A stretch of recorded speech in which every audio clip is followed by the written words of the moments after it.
Okay, so let's talk about types and variables and assignments in C. First of all, the main types in C are int for integers, float is the name of the type that we give for real numbers, numbers with decimal places in them, char, C-H-A-R, for single characters. In C, variables have to be declared before they can be used. And in terms of style, generally what you do is you have all of the variable declarations at the very beginning of the main function, and then you have the actual statements that use them after that. So for example, if we want to declare a variable called num to be the type int, the declaration looks like this: int num semicolon at the end. So int is again the type, and then num is the name of the variable. So what that is going to do is that's going to create this variable called num, and what that's going to do is allocate some space and memory for it, and we're going to refer to that as num. And when we declare this variable, what happens is it gives us enough space and memory for an integer to be stored. Now, if you want to declare more than one variable of the same type, what you do is separate them by commas, and in terms of style, it's a good idea to put them on separate lines, so indent to the same level here, so you can see all of the integer variables follow after that. So int, num, comma, val, semicolon at the end.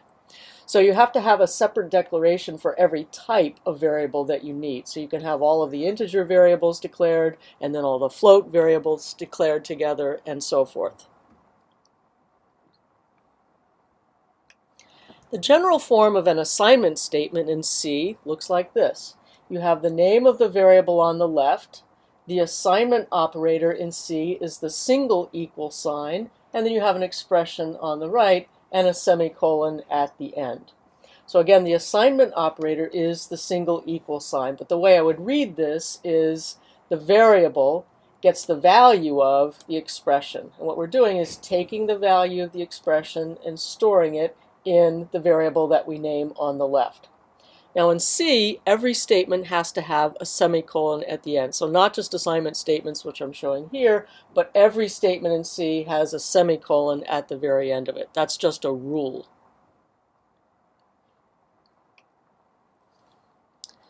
So in C, you can declare a variable and then initialize it separately, putting its initial value in. So for example, here we're declaring an integer variable called num, and then storing the value of 11 in the variable num. But you can also combine those two things. So you can actually initialize the variable in the declaration by saying int num, for example, gets the value of 11.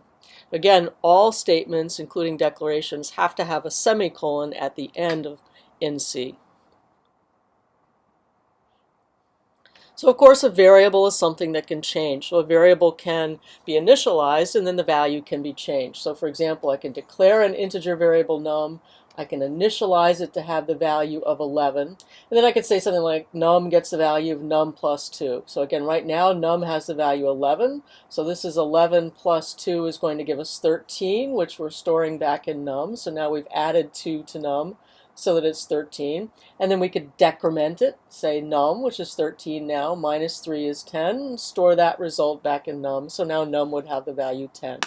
So you can initialize a variable, you can increment, you can decrement, you can keep changing the value of a variable.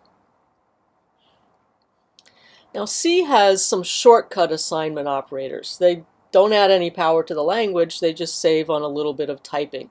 So for example, if I have a variable count and I want to add 3 to the value of the variable, I could say count gets the value of count plus 3. So take the current value of count and add 3 to that. Or just to save, again, a little bit of typing so I don't have to type the name of the variable again, I can take this operator and move it over to the left of the assignment operator. So what I end up with is count plus equals 3. So that's a way of saying take the current value of count and add 3 to that. And you can actually do that shortcut for all of these different operators. So another example using multiplication, I could say a variable product gets the value of the current value of product times 2, or again I could take the asterisk, the multiplication operator, move it over to the left of the assignment operator, so I get a product star or asterisk equals 2, means take the current value product, multiply by 2, store the result back in product. So again, those are just shortcuts. They just save a little bit of typing. C also has some special operators that increment by 1 or decrement a variable by 1. And these operators are plus plus, that's the increment operator, and minus minus, that's the decrement operator. There are actually two forms of each. You have the prefix, which means it goes before the variable, and the postfix, which means it goes after the variable. Now, as statements, both of these, the prefix and the postfix, do exactly the same thing. As expressions in an assignment statement, there's actually a difference. The difference is in when the variable is incremented, if we're using the increment operator, and when the value of the expression is assigned to the variable. So here's an increment example. In how many different ways can you add 1 to a variable called count in C? Well, actually there are 4 different ways. So you can say count gets the value of count plus 1. You can use the shortcut assignment operator and say count plus equals 1. So again, that's taking the value of count, adding 1 to that, storing it back in count.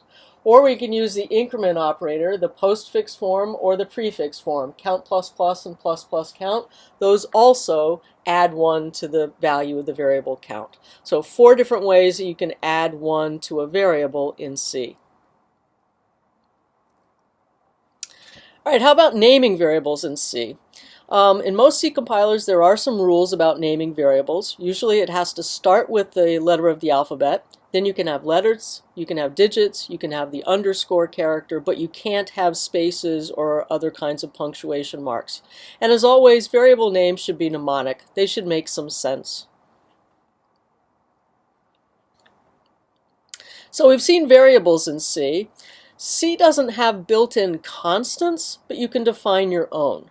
So the way we do that is with this thing that is called pound define, so the pound or the hashtag sign define, and then you give the name of the constant, whatever you want to call it, space, and then you give the value that you want to have. So for example, here I'm defining a constant called pi to have the real value, the float value, 3.14159. Now where this actually goes is it goes before the main function. So in the program file you'd have this constant definition before the main function. Notice that I used uppercase letters here. That's not a requirement, but that's a convention that a lot of programmers use.